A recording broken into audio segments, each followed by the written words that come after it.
eventually receive. So today is identifying your skills, applications, and portfolios. Next week, we'll be doing the resumes, which is always very popular. The week after that, internet and social media, and we're going to focus on some really key processes you can look at in LinkedIn to enhance your job search. Week 5 will be the job interview, and then the ever popular facing unemployment at 50 and older, which happens on week 6 in October. Talk about identifying your skills. The reason I like to put the beginning of the kind of 6-session arc we do of creative job search is because it's one of the key aspects to any successful job search. When you put a resume together, many people are they want to make sure they get all the names right, all the dates right. That's very important, all your education listed correctly. But in the end, what you're really selling in your job search is your skill sets.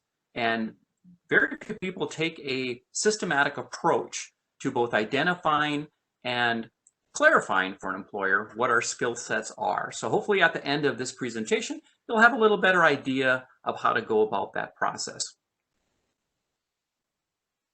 So first off, we're going to do a pop quiz. Now, on some of these things, it's just in your head. I don't want you to try typing out a paragraph in the chat box.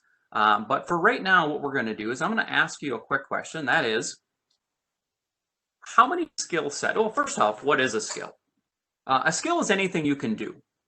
And when we are job searching, many of us very narrowly think about what skills we can bring to an employer. And I don't think that's a great idea when you are first starting. Before you're writing your resume out, just do a kind of a brain dump and put everything on paper and think about what can I do. Now, obviously, some of these skills are not something we'd be able to market to every employer. I can juggle, I can ride a unicycle. Those are skill sets I have. However, there aren't a lot of circus jobs in my area, so I never put them on a resume. But I do put them on my skills ledger just to see. So just for a pop quiz, if a skill is anything you can do well, how many skill sets do you think the average person has? Just type it into the chat box. There's no test here. This is just to see what you have. Okay, we see 20, we see 50, 20, 35, 20, 35, 1,000. Wow, I want that person to work for me. 10. We get a wide range here. Many people, I've asked this question for literally 20 years. And very few people can come up with 20. In fact, even the people that say they have 20 have a very hard time writing those down. So the average person, not someone with advanced degrees and 40 years of experience, the average person has around 500 to 800 marketable skill sets. The reason we don't think of our skills in those terms is we think of things like, I'm a welder. That's a skill set, and definitely is. It's a marketable skill set. But think about how many different ways or many skills go into that. So I'm not a welder, so I'm probably going to embarrass myself trying to use some of this terminology, but there's MIG welding, TIG welding, cast iron welding, aluminum welding, acetylene torch, plasma torch for cutting, using a micrometer, using a ruler. All of these things are marketable skill sets. And when I say that, using a ruler, many people will say, well, of course I know how to use a ruler. Not always. For people that are entering the construction trade, one of the big issues for employers is this person, and they didn't know how to read a ruler. So don't assume an employer is just going to look at a job position and understand all the skills you bring to that job position, because they haven't worked alongside you during the time you were learning it. They don't know the extra skills you may have or to what level you can do a job. So again, listing everything to start with is a great idea. The average person can identify about 10. Now, I really like putting that number out there because if there's 500 to 800 and you can only identify, just think of what you're leaving off the table. there are tons of additional opportunities for you to market yourself potentially if you just take a little bit more time and thinking about what can I do? What do I do well? And hopefully, what do I like to do? I like to put stars next to any skill set that I truly enjoy. One of my favorite things, absolute favorite things to do, I get to do on Thursday. And that's teach Excel. One of the new classes we're offering is teaching Excel. Excel is a skill set of mine, but I really love teaching it. So if I were to put that as a skill set, I would put a couple of stars there because those are the types of jobs I want to talk about, but those are also the types of things I can talk about passionately in an interview.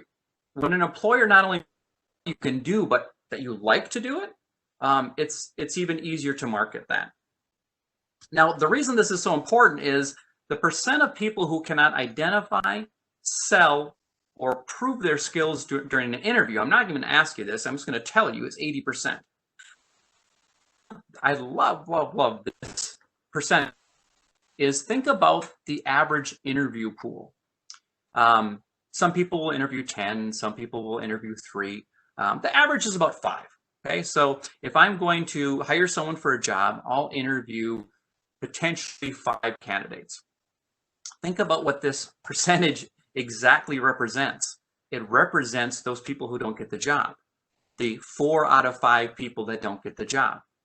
Have you ever thought in an interview, I know I could have done that job better than anyone. I'm the perfect candidate for this job. Now, of course, there are a lot of variables that we have no control over in that situation. What we do have control over is identifying and marketing what we do best. In many cases, in fact, in all cases, I have no idea who would do the job best. I can't. In an hour and a half interview, I have no idea who's going to work out. What I do know is who markets themselves the best, who looks at a job posting I have put out there, identifies the skills that I need as an employer, and then tells me how they can do that job based on the skills they have, and tells me stories that will verify to what level they've those jobs or those skill sets. So something to think about at least. We develop skills through an enormous amount of processes. We certainly do it through work experience. Also, I hope we get some from education. We spend a lot of time, effort, and money on our education. A lot of skills are developed through that. But we also do them for things outside of work. We do them from volunteer work. We do it through socializing with people. Socializing with people, by the way, is a huge skill set.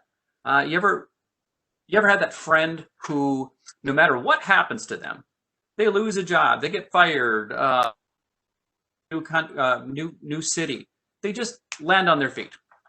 You may say that's luck, but in many cases it's because they're very good at socializing. They're good at networking. They're good with talking with people. That's a huge skill set. Also, hobbies, sports, all of the above. To ask you to do this because it is all the above. However, the most important kinds of employers and the easiest to market about yourself would be work experience skills, because it has the most easy transference in an employer's mind. You can say, for a former employer, I did this, which led to this, and then they can see, well, I can see where that could benefit me. By the way, we are going to pause every few slides and open it up to questions. So because I didn't do that yet, Sheila, have there been any questions that have come through the chat box? I'll let her unmute herself real quick.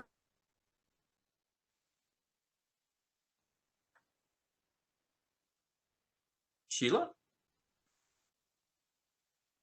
All right, we may have lost Sheila. That's fine, I can look up the chat box.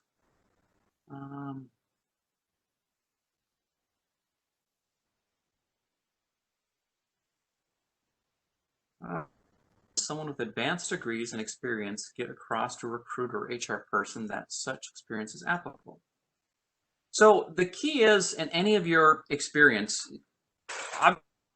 work experience is the number one you want to look at. But sometimes you have to paint that picture differently for an employer. You have to talk about a volunteer experience, a experience through which, maybe it was you did some organizational work for a sports team, or a hobby you have, you served in a leadership role, or a group you were involved with, you had certain responsibilities. Sometimes education is the most important thing, the most relevant thing. In those cases, you're going to put that towards the top of your resume.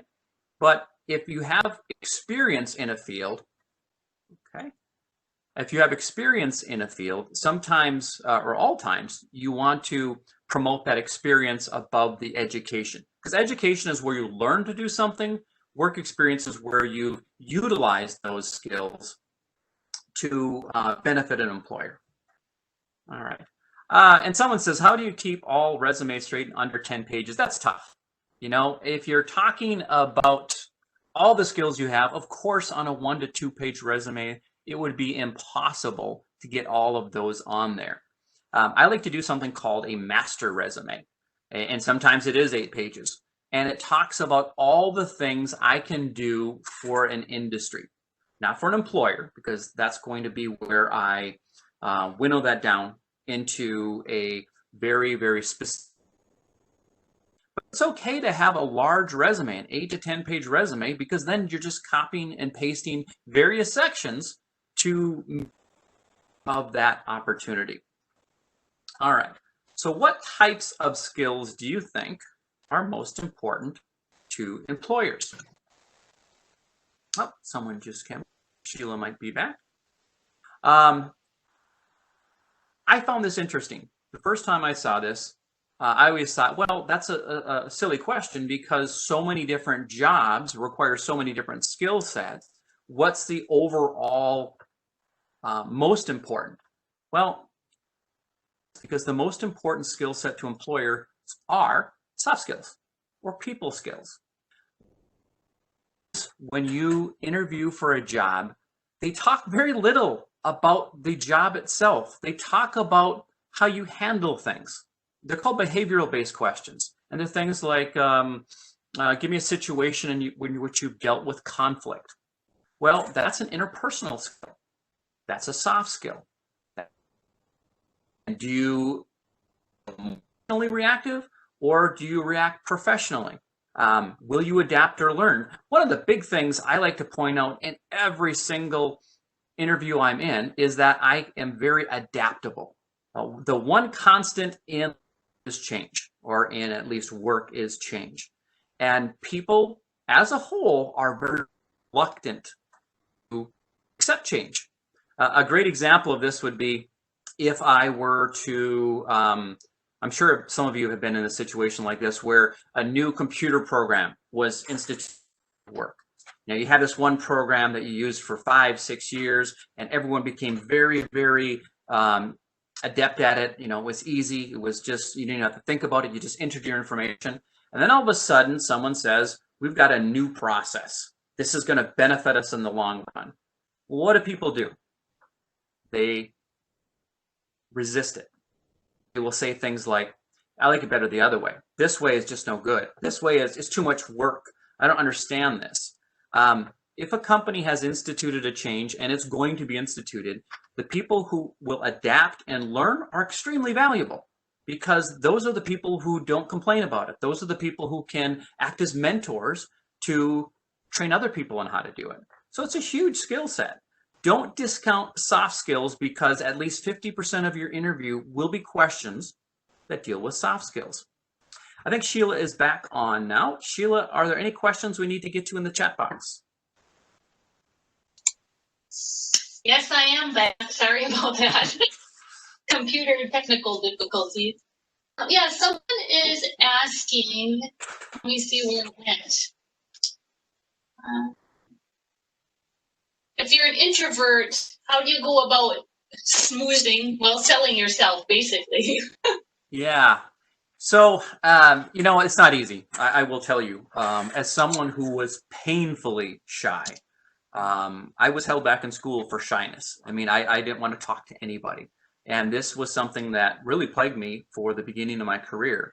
And it really got to the point of I needed to force myself into situations that were uncomfortable for me.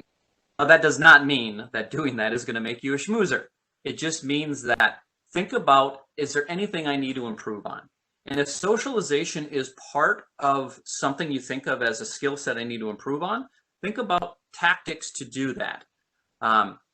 So for me, it was, I did the terrifying thing of looking at speaking engagements, volunteering at a meeting to speak, to run a safety meeting. And it was terrifying, absolutely terrifying. But it's something I got a little bit better at. And then once I had built some successes on that, I looked at networking as a process. It is a process. It's not something that comes naturally to everybody, but everyone can network if they think about it as, what do I need to do to advance my career? It's not all about what you can do. It's all about who knows what you can do. And notice I may have changed that a little bit from the standard. It's not about what you know, it's who you know. I don't like that, because that's all about, a friend getting you a job or nepotism or whatever. And honestly, I know that goes on, but I'm not going to count on that, and I don't know the right people, evidently. However, I do know people that could benefit from my skill sets. So when I think of networking, I think of who needs to know what I do well, and how can I get them to understand that. So I use things like LinkedIn. I use Facebook. I, for many years, was in a paid networking group, and I don't recommend anyone go, and spend their hard-earned money on a networking group. But think about, are there any organizations that you really like? Are there any things you could become part of? Potentially taking a leadership role. They're always looking for volunteers to be the treasurer, to be the vice president. This could be anything from your local Audubon Society to a trail running group. It's an opportunity to push your boundaries and become more comfortable at speaking with people. And again, like I said, no matter what I tell you, it's not easy, but it will never get easier unless you push yourself just a little bit beyond your comfort zone. A long-winded answer to a question. Sheila, is there anything else before we move along here? Well, we have several coming in. I don't know how much time you want to take right now to answer. We'll take one more. One more? So Deborah, along with Deborah, curious to know your advice on how to change industries after being in one for so long. 20 years for me. Yep, actually we're going to perfectly segue into how to do that in the next couple slides. So that's a great question that led me right to what we're going to talk about. So I'll give you the answer in 2 slides. First, I want to talk about how does identifying your skills help you in your job search? Well, 3 things. First is it proves your ability to potential employers. Many people on a resume will put 3 columns, 1, 2, 3, of skill sets. Customer service, problem resolution, dependability. And I get why people do that. Maybe it's in the job posting and they've got so many skills that they just want to put them all out there. Well, be aware that a lot of people who don't have those skills are just doing keyword searches and they're just putting those words on there. I've seen it done.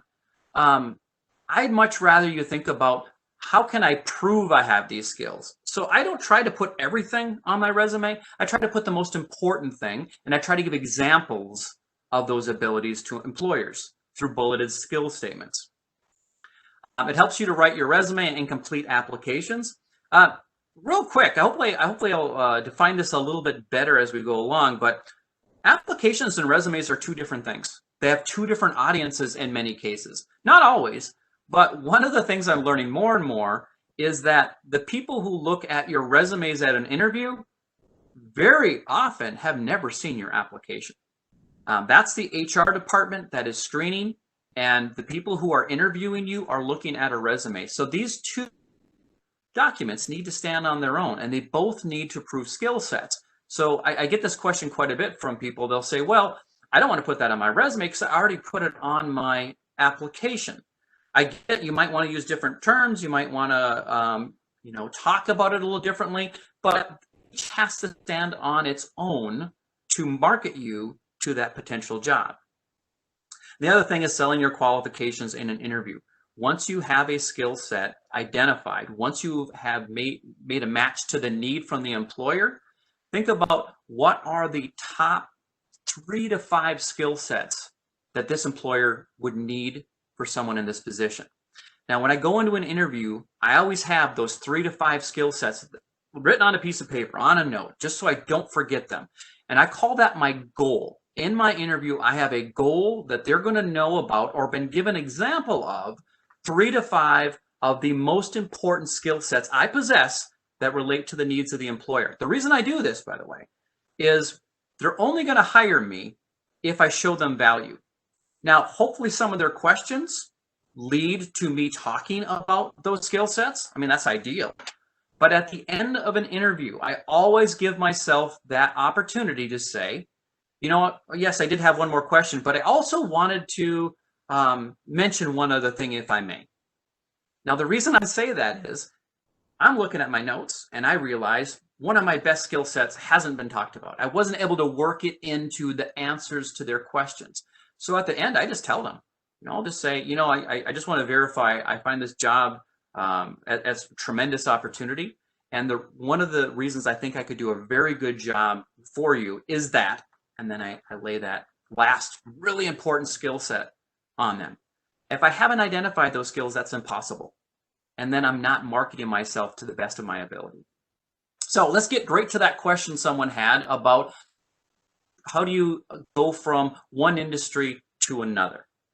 We're going to give you links to a bunch of, or at least 3, skills identification kind of quizzes or assessments that you can put in the type of job you've done before, and you can put in the new industry that you're looking at, and it will tell you what the transferable skill sets are. And that's really cool. We can do this on our own, certainly, but it's much easier to look at some of the data that's already been put out there. I think it's My Skills, My Future. I'm not exactly sure off the top of my head, but Sheila will be sending that to you by the end of the day tomorrow. The idea here is we don't want to go back to school, I don't at least, every time I switch jobs. So I'm looking at those types of positions that I have transferable skill sets to. So let me take a step backward and we'll talk about the 3 types of skills. Soft skills are used to get along with others and self-management. These are highly transferable skills. If you're good at conflict resolution, if you're good at communication, there's no job in the world that couldn't benefit from that. So that's something you can really talk about when you switch industries. Some other skill sets are more of the hard skills, and those are things like welding, like balance sheet creation. But think about balance sheet creation. If you're doing balance sheets as a bookkeeper, and now you want to do some data entry for a healthcare industry, you've got that data entry, you've got that transferable skills in maybe Word and Excel, maybe in Access.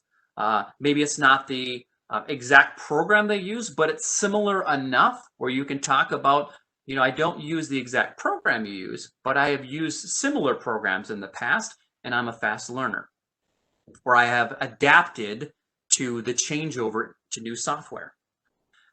At the end, you're looking for, in this Venn diagram, those transferable skills, and that's what you market to an employer. What you've done before successfully that would meet their needs currently. I got one more slide. I'll pause for a couple more questions.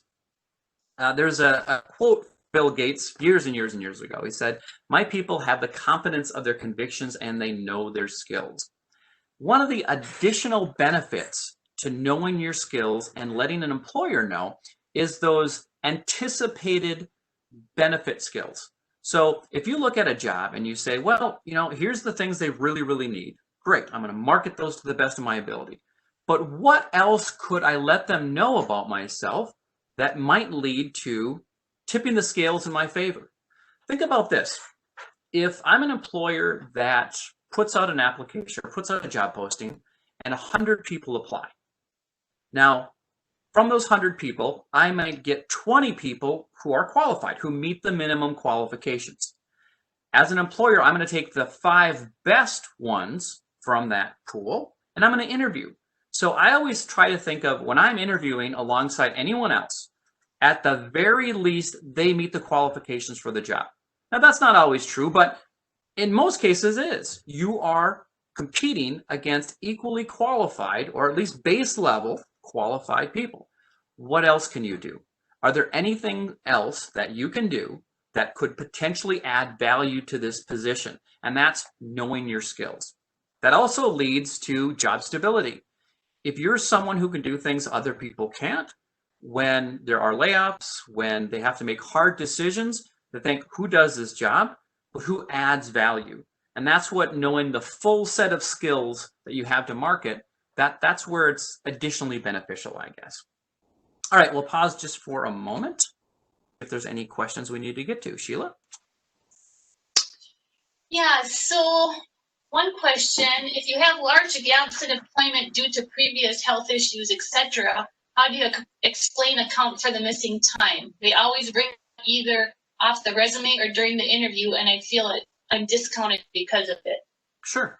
No, there's no easy answer to that, but I'll tell you what I recommend. First and foremost, get it straight in your mind, what was going on during that time and what's going on now to make an employer believe that it's worth taking a risk. And it's a risk to hire anybody, by the way, but it's worth taking that jump to hiring you.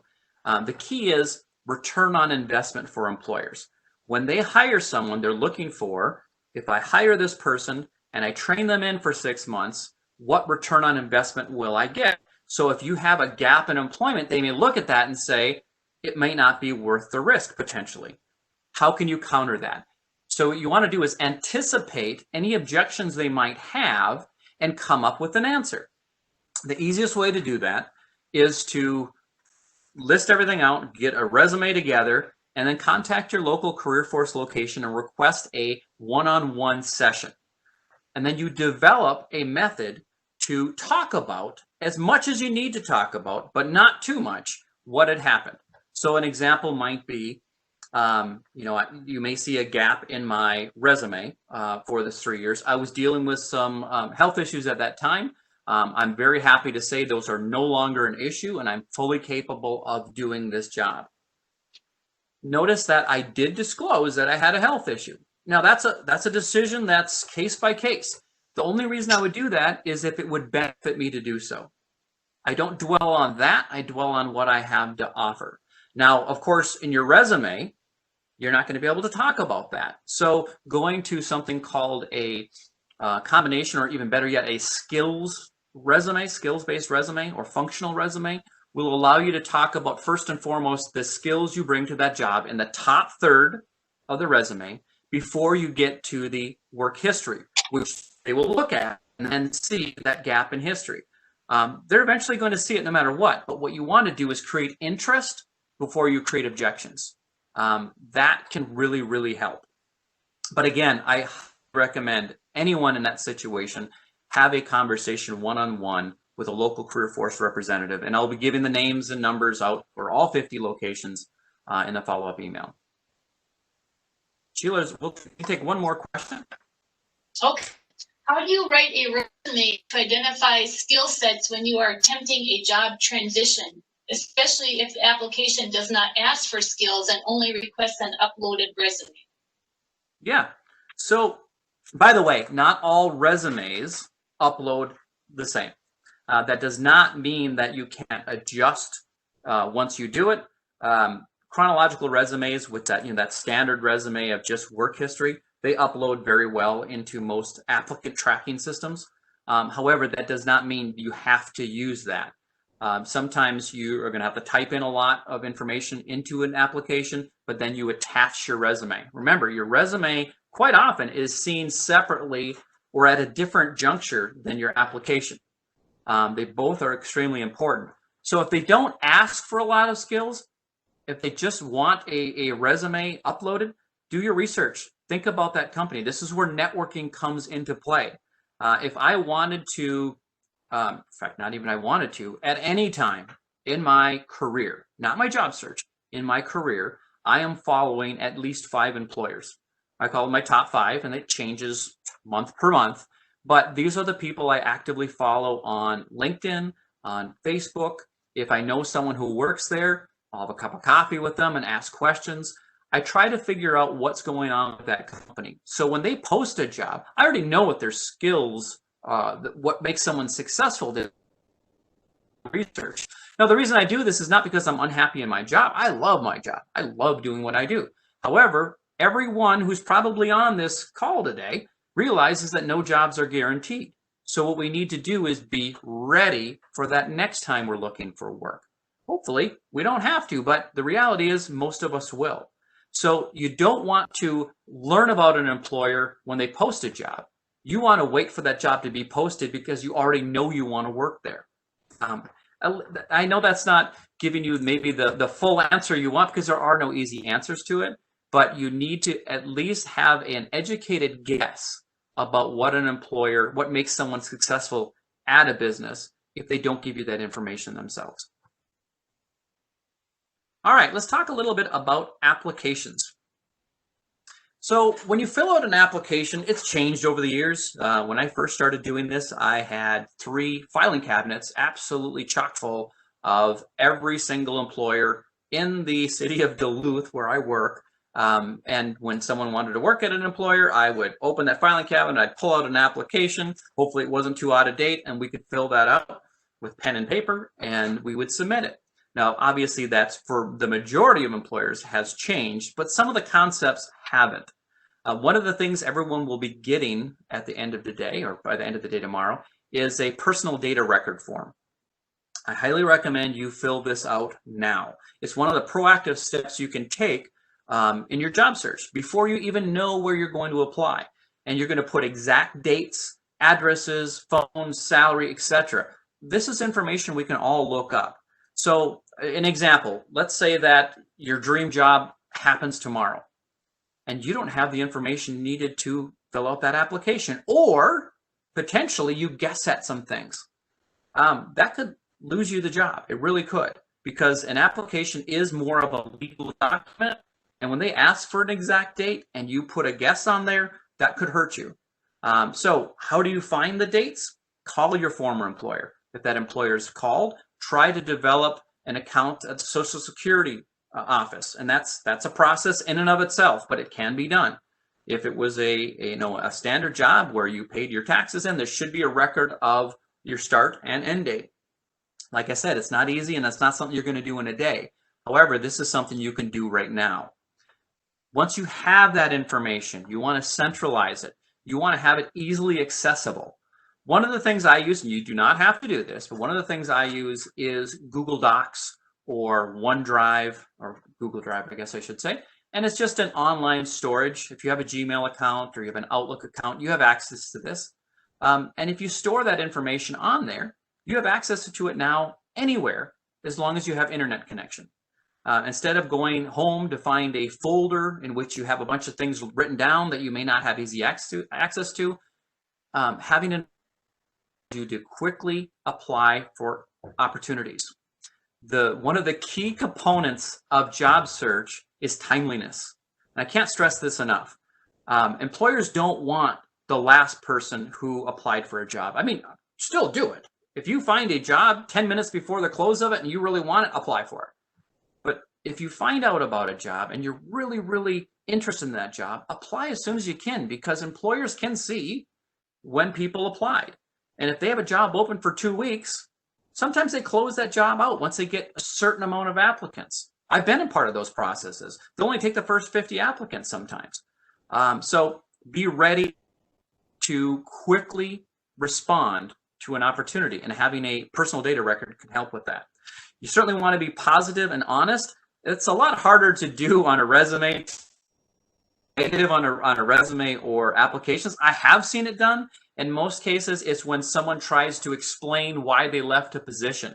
We'll get to that really tough question in a moment, but it's one of the toughest ones to answer in any stage of job search, and that is, why did you leave your last position? We'll talk about that in a minute.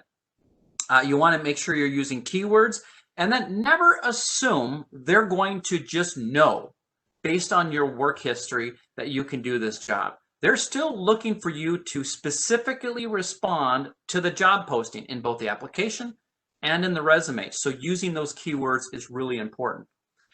It's a huge chance to sell your skills. And one of the things I'm seeing more and more is people are not using their space wisely. You do not have to read a book, or you don't have to write a book. You don't have to fill up every single inch, and you don't have to go on for paragraphs. No one wants to read that.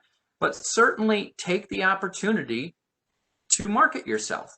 If they're asking you some questions that could benefit you, or they're requesting some information, if you leave it blank, your application in many cases gets thrown out.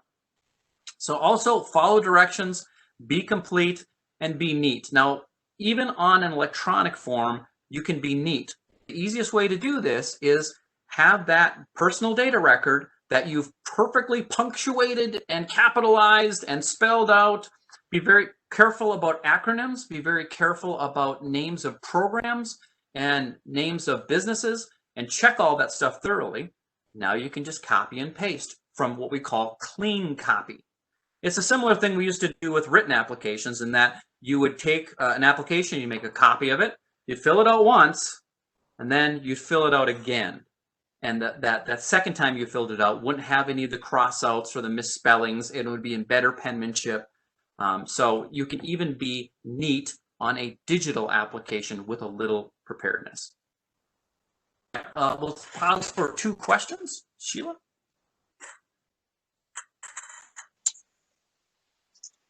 Okay, we have several questions about age. So do you want to address how you answer questions when you are, 65, 67 or older and only plan on working a few years? Yeah, that's a question we get all the time, and that's why the job search at 50 and older is such a popular part of this process. That's going to happen at the beginning of October. I'm going to be sending everyone a document on how to handle those specific questions. I'm not going to make you wait until then. First off, think about your resume and your application. There are times where it's impossible to hide your age, because they say something like, list your highest level of education and completion dates. Well, if I were to list my education in the mid-'80s, they're going to be very, very aware that I am not someone who is just new to the job market. And there's some real benefits to that. There really are. I still think a resume should not overly date you. I've heard many people say that, if it looked like on your resume, you're fresh out of college, and then, I show up with my gray hair and they say, you're not the person we thought you were, that it's shocking to employers. I get that. However, I am not going to tell an employer everything I've done, because I don't need to at any stage in my career tell them everything I've done. So I usually go back 15 years. I'll go back 20 years. Anything in the 2000s, I think, for me and the jobs I look for, is fine. But think about things that would date you. And then also think about why they asked that question. Now, I've been an employer who has hired everyone you can think of, from every walk of life, someone fresh out of college, someone with vastly more experience than I am. And there have been situations in which that has benefited me, and there's been situations in which it's hurt me. I've trained someone in for 6 months, and then they retired. And they said, thank you for this opportunity. It's been a hoot. I've really enjoyed my time here, but now this was my plan to retire. Now, when that happens to an employer, they had no return on investment. So you have to think about, how can I show an employer that if they hire me, it's going to pay off for them? Now, that question, 5 years, it's really hard for anyone to look 5 years into the future. Think of what you can do for them right now. One of the best stories I've heard is when someone says, where do you see yourself in 3 to 5 years?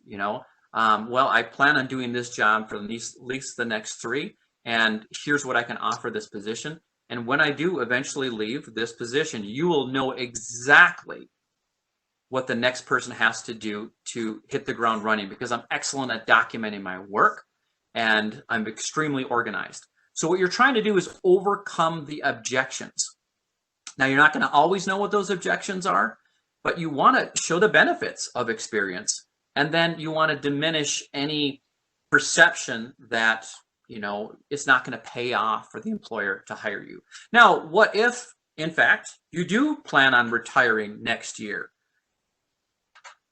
An employer asks you, what are your 3-year plans? And you say, sipping Mai Tais on a beach someplace. That's great for you, but no employer is going to want to hire you for a long-term job. So you might want to look at some contract work. You might want to look at a temporary agency in which the expectation is 6 months assignments. That's a real possibility.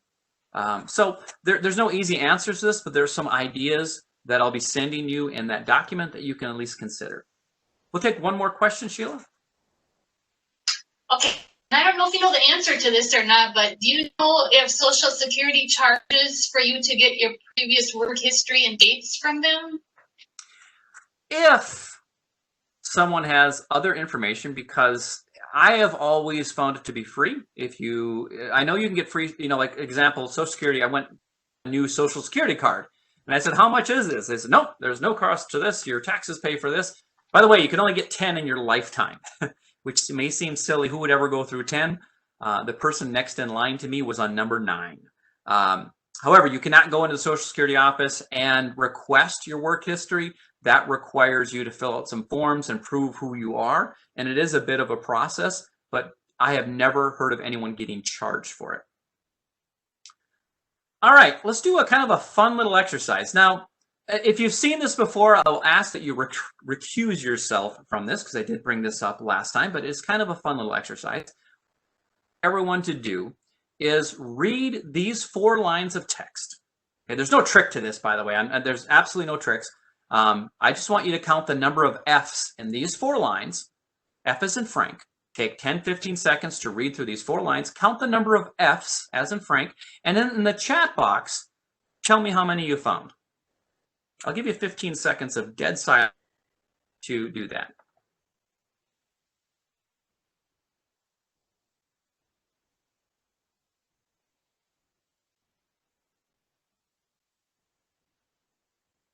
Okay, we're seeing some 3s, we're seeing some 5s. Someone came up with 7. 3, 3, 6, 4. Now, think about that. We've gotten things all over the place for a simple, no, someone says 4, they pulled it back. For those of you who said 7, you didn't follow instructions, because I said in these 4 lines of text, I did not say anything up here, so that talks about that. For those of you who saw 3, and many people do see 3, you saw finished scientific. Many people will miss originally the of, and the of. So there are indeed 6. Even if you do read it backwards, sometimes it's difficult. This is not an intelligence question, so don't worry about that.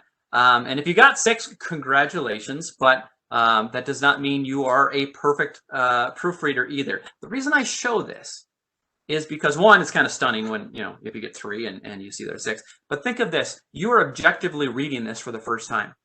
You have no preconceptions of what this says. And you're looking for something very obvious. You're looking for an F. And it's still easy to miss some. The reason we miss them is we skip over 2-letter words. Of, the F and of sounds like a V. Whatever it happens to be, it's still kind of interesting that it's so easy to miss these. Now, think about your application. Think about your resume. You know what it should say. In your mind, you've already put it out there. So you can't objectively look at your resume or your application very easily. That's why it's so important to have someone else take a look at it. And by the way, if someone else takes a look at it, even if someone at the Career Force takes a look at it, that doesn't mean it's perfect. That just means you got another set of eyes on it. And maybe they gave you some feedback, and maybe they said, oh, you're missing something here, or you double entered something here, or this is misspelled, or this is misused. Get several people to look at it.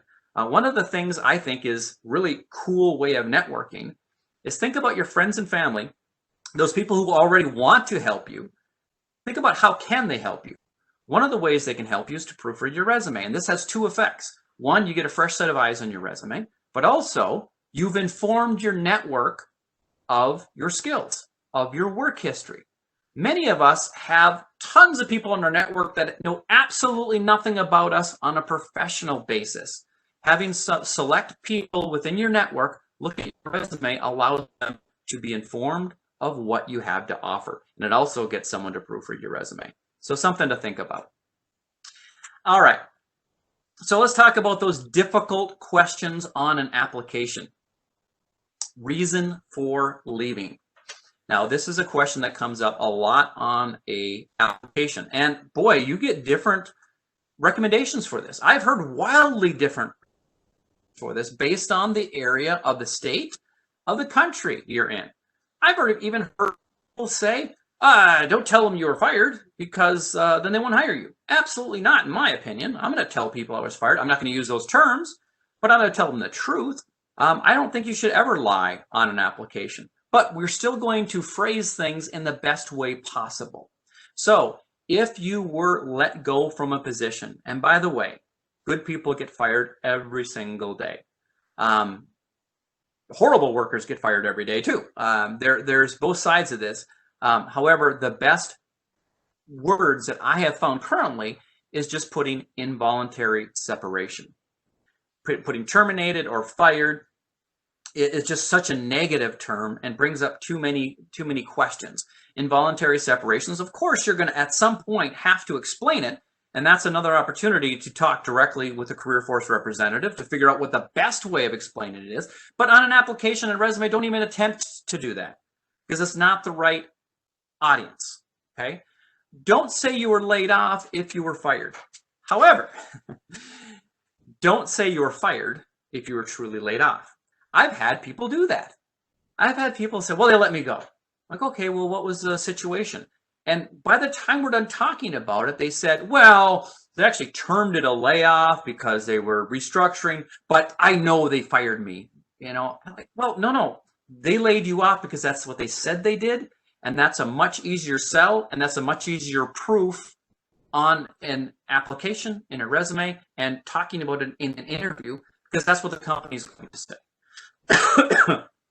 If you were indeed laid off, because some people don't tell the truth, if I were laid off, I will give a little bit more information. I will say layoff due to permanent layoff due to company closure or due to company restructuring. That just gives them a little bit more information, and they're going to much more readily accept that you were laid off if you give a little bit of information. If you quit, I would never say quit, because that's, again, very negative. And it brings up an idea, well, why would you quit? Why would you quit a job if you're now applying for this one? Didn't you have a job ready? Are there reasons for that? Absolutely. But I can't explain them effectively on a resume or on an application. I would never try to explain them on a resume. So if it was your choice, I would say voluntary separation. Now, one of the questions I get, and this comes up a lot, some people ask, how can I explain that I left a job due to family relocation without letting people know that I am married or have a family? You know, because that's one of the questions, you know, people say, well, they can't ask me about that. Well, maybe they can't ask you, maybe they can, but if telling them explains the situation, ask, is it in your benefit to disclose? So I might say voluntary separation due to relocation. I could say that. They're going to ask questions about it, so I better be willing to explain that more thoroughly in the interview. And then, again, overcoming objections. Why aren't you going to relocate again? Why is this the place you're going to stick? Because that's the question they're going to be asking. That's the negative that situation might bring out. All right. Any questions about that before Wednesday? I see one right here. What if they say they are letting you go? Does that mean you are fired or what? I'm going to read this just exactly as stated here. What if they say they are letting you go? Does that mean you are fired or laid off? That's when you have that difficult conversation and ask for it in writing. They're not always going to do that, but you need to know, said, you know, I'm going to be filling out applications because I'm very eager to get right back into the job market. How is this listed in my file? If an employer calls to check on my employment, will it be listed as a layoff or a termination? One of the hardest things to do is to reconnect with a company you have a history with, a negative history with, but it's really important. One of the things that people assume, and I think is a bad thing to do, they assume that an employer can't give information out to another person. I'm sure you've all heard that it's illegal for an employer to ask anything about anything other than dates of employment. I'm sure you've heard that. Put in the chat box, has anyone ever heard that? Yes or no? Have you ever heard that it's illegal for a potential employer to ask anything other than dates of employment? Tons of people are saying yes. I'm going to disagree with you. In some states, there are more restricted, but the reason they don't answer those questions is because they don't want to open themselves up to liability. They can say whatever they want, but they are going to suffer the consequences if they hamper you in getting work. But let me ask you this. If I worked for a company and I stole from that company and I was charged and convicted of stealing from that company, that's the absolute proof. If someone calls to check on employment and my employer said, no, he no longer works here, he was charged with theft and is no longer available for rehire. That's not reading into it, that's just saying the truth. Most employers won't, but I'm always going to ask. I'm going to call my former employer and I'm going to ask. I'm just checking to see what the policy is, and that's what it is, a policy on information that's given out. Some employers in certain states are able to give former salaries. Some are not. So there are a lot of different things that employers do, but most of it's based on company policy. Very seldom does it go into what they legally can do or cannot do. All right. So we're going to transition into something. Oh, what if you have contacted them and they have ignored you? Okay. You do your due diligence, you do what you can. And in job search, I always think of what do I have control of and what do I not have control of. What I have control of is making an honest effort to professionally contact my former employer and ask the question. If they're not willing to do that, maybe I put it in writing and ask them again professionally, because any amount of anger I put into that is not going to have any good returns for me. There are some things they are required to do, and they are required to verify dates of employment. Make the effort, and that's all you can really ask. All right, real quick question. Where can I find the Career Exploration Workshop? We do have that recorded. I'm not sure if it's up on the website. I will check today to see if it's on the YouTube playlist, by the way. And if you go to any of the sessions that are recorded, you can go, once you're on YouTube, you can go to that playlist, and the Career Force playlist has the recordings of the Career Exploration Workshop. But I'll check on that. All right. We're going to jump into something that I am very passionate about. That's portfolios. And I'm not an artist, by the way. I wish I were, but I'm not, and I never will be. But when I say portfolio, many people think in lines of maybe your artwork or something. Really, really important to think of this in an expanded way.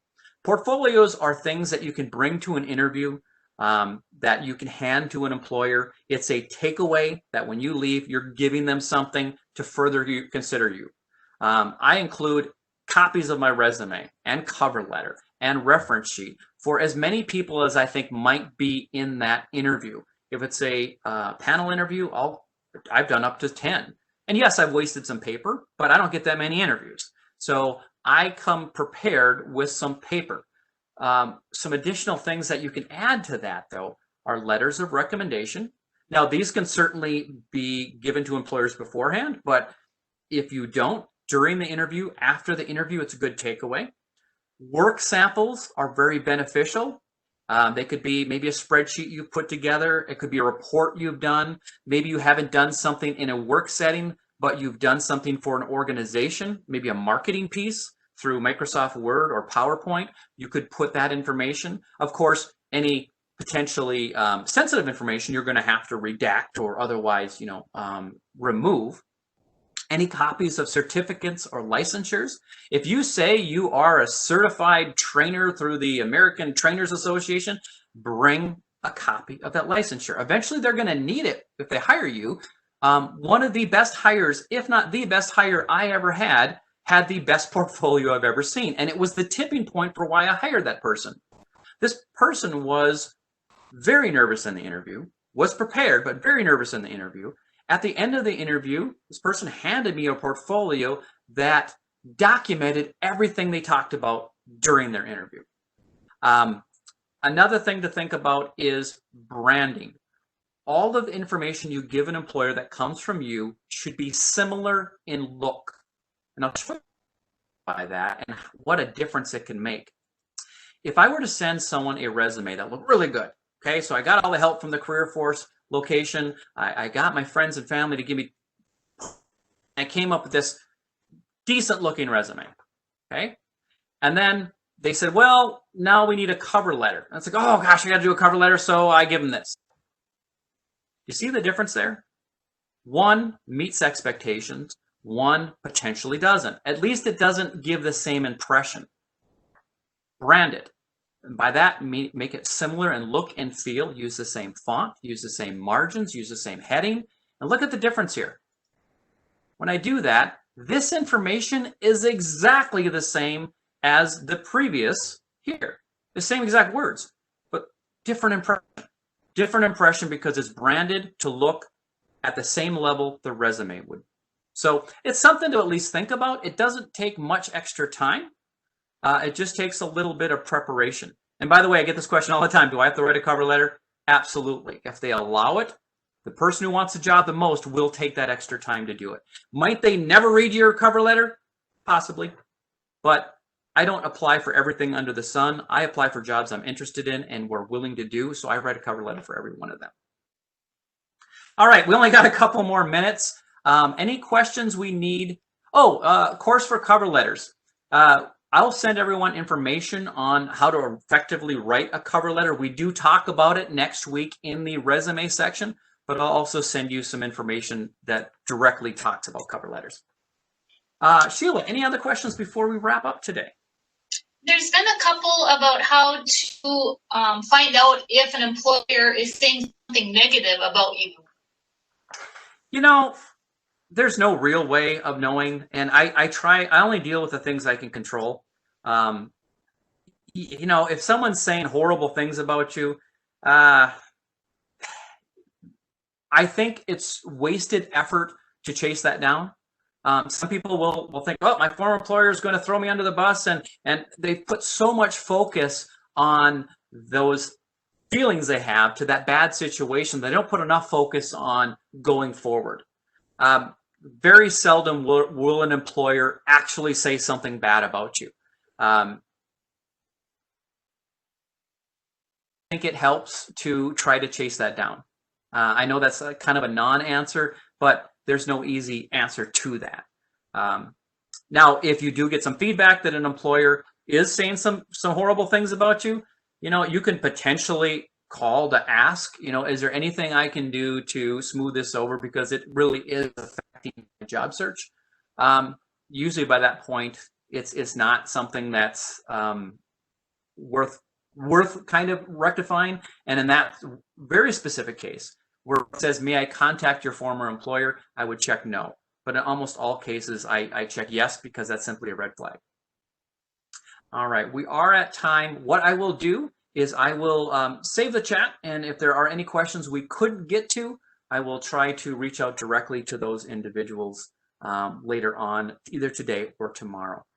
I'd like to thank you for your time coming off the Labor Day weekend. It was great to see such a large crowd here. I hope we gave you some information that was useful. One more time, I'm just going to throw in a shameless plug for our next new presentation. We have resumes happening tomorrow. That's available on the virtual and interactive page. But we do have that brand new Excel class. And like I said, it's one of my favorite things in the world to teach. So please join us from 1 to 2:30 on Thursday for the introduction to Excel. Thank you, everyone. Have a great day.